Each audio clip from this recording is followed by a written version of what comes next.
Hi everyone. So Indian സിനിമയിൽ തന്നെ 2026 the most awaited movie എന്ന് പറയാൻ പറ്റുന്ന ദുരന്തർ 2 കണ്ടു. സോ ഈ മൂവി ദുരന്തർ 1 വെച്ച് നോക്കുമ്പോൾ ചെറിയ കുറച്ച് വ്യത്യാസങ്ങളൊക്കെ ഉള്ള, അതായത് ഫസ്റ്റ് മൂവി എന്ന് പറയുന്നത് ആ ഒരു ക്യാരക്ടറിന്റെ, രൺവീർ സിംഗിന്റെ ഒരു ക്യാരക്ടറിന്റെ ആ ഒരു ലെറ്റ്സ് സേ ഒരു സ്റ്റാർട്ടിങ്ങും ക്യാരക്ടർ എങ്ങനെ ഡെവലപ്പ് ആവുന്നു എന്നൊക്കെ ഉള്ളതാണെങ്കിൽ, ഈ സെക്കൻഡ് പാർട്ട് എന്ന് പറയുന്നത് എൻ്റയർലി ഡിഫറെന്റ്. ആ ക്യാരക്ടറിന്റെ ഒരു അഴിഞ്ഞാട്ടമാണ്. ഫസ്റ്റ് മൂവിയിൽ നമുക്ക് മിസ്സായ, അല്ലെങ്കിൽ എനിക്ക് കണ്ടപ്പോഴും എനിക്ക് വളരെ ഒരു നെഗറ്റീവായിട്ട് തോന്നിയെന്ന്, അല്ലെങ്കിൽ ഞാൻ വളരെ എക്സ്പെക്ടേഷനോടെ പോയത് അതിന്റെ ഒരു ദുരന്തറിന്റെ ഫസ്റ്റ് ആദ്യം ഒരു ട്രെയിലർ വന്നായിരുന്നു. അതില് രൺവീർ സിംഗിന്റെ ഒരു വേറെ ലെവലായിട്ടുള്ള ഒരു ഇതായിരുന്നു കാണിച്ചിരുന്നത്. പക്ഷെ പടം കണ്ടപ്പോഴത്തേക്കിനും ആ ഒരു ലെവലിലുള്ള ഹൈപ്പും കാര്യങ്ങളൊന്നും രൺവീർ സിംഗിന്റെ ക്യാരക്ടറിന് കിട്ടിയില്ല. അതെനിക്ക് കുറച്ച് നിരാശ ഉണ്ടായിരുന്നു. പക്ഷെ ഈ മൂവിയില് പ്രോപ്പർ രൺവീർ സിംഗിന്റെ അഴിഞ്ഞാട്ടമാണ്. അതായത് പ്രോപ്പർ പുള്ളിക്കാരന് നല്ല രീതിയിലുള്ള BGMസും കാര്യങ്ങളും എല്ലാം കൊടുത്ത്, അതുപോലെയുള്ള കിഡിലൻ സീൻസ് എല്ലാം കൊടുത്തിട്ടുള്ള ഒരു സൂപ്പർ ആയിട്ടുള്ള ഒരു ഹീറോ ഹൈപ്പ് ആയിട്ടുള്ള കുറെ സീൻസ് ഉണ്ട് ഈ മൂവിയിൽ. ഫസ്റ്റ് മൂവിയിൽ അക്ഷയ് ഖന്നയുടെ ആ ഒരു ക്യാരക്ടർ ഉണ്ടായിരുന്നു. ആ ക്യാരക്ടറിന് കിട്ടിയ ഒരു ഹൈപ്പ് ഉണ്ട്. പിന്നെ ആ ക്യാരക്ടറിന് ആ ഒരു ഹീറോയ്ക്ക് ആയിട്ടുള്ള കുറച്ച് മൊമെന്റ്സ്, ഒരു വില്ലൻ ആണെങ്കിൽ പോലും അത്രയും മോശമായിട്ടുള്ള ഒരു ക്യാരക്ടർ ആണ് അതിൽ പ്രൊട്ടർ ചെയ്യുന്നെങ്കിൽ പോലും അതിൽ കുറച്ച് നമുക്ക് കാണുമ്പോൾ കുറെ ഗൂസ്ബംസ് വരുന്ന രീതിയിലുള്ള കുറെ സീൻസ് ഉണ്ടായിരുന്നു. പക്ഷെ ഈ മൂവിയിൽ എന്തോ അങ്ങനെയുള്ള ഒരു ക്യാരക്ടർ ഈ മൂവിയിൽ ഇല്ലായിരുന്നു. പുള്ളിക്കാരന്റെ ആ ഒരു വിടവ് ഈ മൂവിയിൽ ആർക്കും നേടാൻ പറ്റില്ല. എന്നാൽ പോലും രൺവീർ സിംഗിന്റെ ആ ഒരു ക്യാരക്ടർ ആർക്കും, പിന്നെ എങ്ങനെയാണ് പുള്ളി ഈ ഒരു ലെവലിലേക്ക് എത്തിയത്, അല്ലെങ്കിൽ പുള്ളിയുടെ ബാക്ക് സ്റ്റോറി, അതൊക്കെ കാണിക്കുമ്പോൾ നമുക്ക് വേറെ ലെവലിലുള്ള ഗൂസ്ബംസ് കിട്ടുന്നുണ്ട്. സോ എങ്ങനെ നോക്കിയാലും ഒരു അടിപൊളി മൂവിയാണ്. One of the best movies from Hindi. എല്ലാവരും കണ്ടിരിക്കേണ്ടതാണ്. നോർമലി ഇപ്പൊ ഫസ്റ്റ് പാർട്ട് സെക്കൻഡ് പാർട്ട് ആയിട്ട് സീരീസ് ആയിട്ട് ഇറക്കുമ്പോൾ അതിൽ ഏതെങ്കിലും ഒരു മൂവിക്ക് എന്തെങ്കിലും മോശങ്ങൾ വരാറുണ്ട്. പക്ഷെ ഇത് ഇപ്പൊ നമ്മുടെ KGF പറഞ്ഞതുപോലെ തന്നെ ഫസ്റ്റ് പാർട്ട് സെക്കൻഡ് പാർട്ടും വന്നപ്പോഴും അടിപൊളിയായിട്ട് അവരുടെ എടുത്തു വെച്ചെന്ന് പറഞ്ഞ പോലെ തന്നെ ഇതിന്റെ ഫസ്റ്റ് പാർട്ടിനോട് നല്ല രീതിയിൽ നീതി പുലർത്തുന്ന, അതിനേക്കാളും കുറച്ചുകൂടെ ബെറ്റർ ആയിട്ട് സിനിമാറ്റോഗ്രഫി നമുക്ക് ഫീൽ ചെയ്യുന്ന രീതിയിലുള്ള ഒരു മൂവിയാണ് ദുരന്തർ 2. സോ മസ്റ്റ് വാച്ച് ആണ്, ആരും കാണാതിരിക്കരുത്. ഇത് ദുരന്തർ 1 കണ്ടിട്ട് വെയിറ്റ് ചെയ്തിരിക്കുന്നവരാണെങ്കിൽ പോയി കാണുക. പക്ഷെ എനിക്ക് തോന്നുന്നു ദുരന്തർ 1 കണ്ടിട്ടില്ലാത്തവർ പോലും ഈ മൂവി പോയി കണ്ടു കഴിഞ്ഞാൽ അതിന്റെ ആ ഒരു ഫ്ലോയും അതിന്റെ ആ ഒരു സ്റ്റോറി ടെല്ലിങ്ങും വെച്ചിട്ട് ഒന്നും അങ്ങനെ ബോറടിക്ക് കാര്യങ്ങളൊന്നും ഇല്ല, നമുക്ക് മനസ്സിലാവും. അത് കഴിഞ്ഞിട്ട് ദുരന്തർ 1 കണ്ടാൽ പോലും കുഴപ്പമില്ല.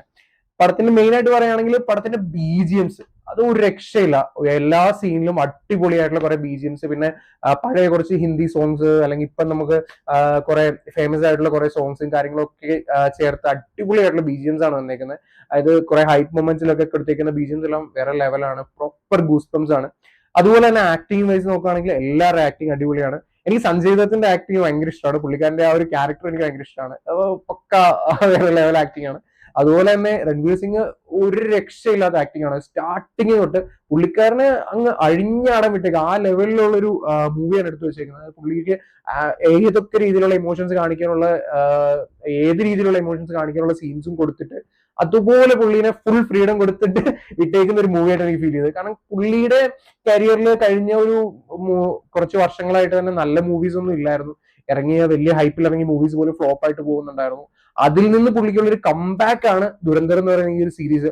അതില് ഈ മൂവി പ്രത്യേകിച്ച്, സെക്കൻഡ് പാർട്ട് പ്രത്യേകിച്ച് പുള്ളിയുടെ ഒരു അടിപൊളിയായിട്ടുള്ള ആ ഒരു പുള്ളിയുടെ പഴയ നമ്മളിപ്പം പത്മാവതിലൊക്കെ കണ്ട പുള്ളിയുടെ ഒരു ആക്ടിങ് ഉണ്ടായിരുന്നല്ലോ, അതിന്റെ ഒക്കെ ആ ഒരു ലെവലുള്ള ഒരു ആക്ടിങ് ലെവൽ നമുക്ക് ഇതിൽ കാണാം. പിന്നെ അതുപോലെ തന്നെ ദുരന്തർ 1 ട്രെയിലറിൽ കണ്ട കുറെ സീൻസ് ഉണ്ട്, പുള്ളിക്കാരന്റെ അടിപൊളിയായിട്ടുള്ള കുറെ സീൻസ് ഉണ്ട്. അതെല്ലാം ആക്ച്വലി വരുന്നത് ദുരന്തർ 2 അതായത് ആ ഒരു ഫസ്റ്റ് ട്രെയിലറിലുള്ള കുറെ സീൻസ് ദുരന്തർ 2 വന്നിട്ടുണ്ട്. എല്ലാം തന്നെ അടിപൊളിയാണ്. അതുപോലെ തന്നെ അർജുൻ രാംപാലിന്റെ റോളാണെങ്കിലും പുള്ളിക്കാരൻ അടിപൊളിയായിട്ട് തന്നെ ചെയ്തു വെച്ചിട്ടുണ്ട്. എല്ലാം അടിപൊളിയാണ്. സ്റ്റോറി ടെല്ലിംഗ് അടിപൊളിയാണ്. നെഗറ്റീവ് എന്ന് പറയാൻ ഒന്നും ഇല്ലാത്ത ഒരു മൂവി, അടിപൊളിയാണ്. അതുപോലെ തന്നെ മാധവന്റെ റോളാണെങ്കിലും മാധവനെ സ്ക്രീനിൽ കാണിക്കുമ്പോൾ തന്നെ നമുക്ക് അതുപോലുള്ള ഗൂസ്ബംസ് വരുന്നു. അങ്ങനെയുള്ള ഒരു ക്യാരക്ടറാണ് അത്. ഫസ്റ്റിൽ തന്നെ നമുക്ക് അങ്ങനെയായിരുന്നു. സോ ദുരന്തർ പാർട്ട് 2 റിവെഞ്ച്, ഇത് ഒരു one of the best movies from ഹിന്ദിയാണ്. ആരും മിസ് ചെയ്യരുത്. എല്ലാവരും തന്നെ തിയേറ്ററിൽ തന്നെ പോയി കാണണം. സോ ഇന്ന് റിലീസായാലും ഹിന്ദി റിലീസിൽ ഞാൻ പോയി കണ്ടതിൽ സബ് ടൈറ്റിൽ ഇല്ലായിരുന്നു. അതിൽ കുറച്ച് വേർഡ്സും കാര്യങ്ങളൊന്നും എനിക്ക് ഇടയ്ക്ക് മനസ്സിലായില്ല. ഞാനത് അടുത്തിരുന്ന് ആളോട് ചോദിച്ചിട്ട് മനസ്സിലാക്കി.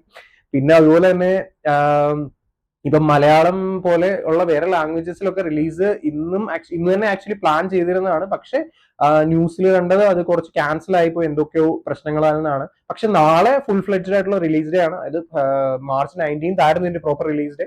ഇന്ന് ഒരു ലെറ്റ്സ് സേ കുറച്ച് തിയേറ്റേഴ്സിൽ അല്ലെങ്കിൽ ഈ ഒരു ഈവനിങ് തൊട്ടാണ് ഇവിടെ ബാംഗ്ലൂരിൽ ഇപ്പൊ റിലീസ്, ബാക്കി തിയേറ്റേഴ്സിലൊക്കെ ബുക്കിംഗ്സ് ഉള്ളത്. സോ ഇപ്പോഴും ഷോസ് ഉണ്ട്. 4 മണിക്ക് തൊട്ട് ഷോസ് സ്റ്റാർട്ട് ചെയ്തായിരുന്നു. ഞാൻ 6 മണി ഷോ ആണ് കണ്ടത്. So I M fully satisfied with the movie. അതുപോലെ തന്നെ നാളെ ആട് 3 റിലീസാണ്. അതും പോയി കാണണം, കണ്ടിട്ട് ഞാൻ റിവ്യൂ ഇടാം. പിന്നെ ഇതുപോലുള്ള വീഡിയോസ് ഇഷ്ടമാണെങ്കിൽ എന്റെ കണ്ടന്റ്സ് വേറെയും കാണുക, സപ്പോർട്ട് ചെയ്യുക. അതുപോലെ ചാനൽ സബ്സ്ക്രൈബ് ചെയ്യുക and show some love in the form of likes and comments. And thank U.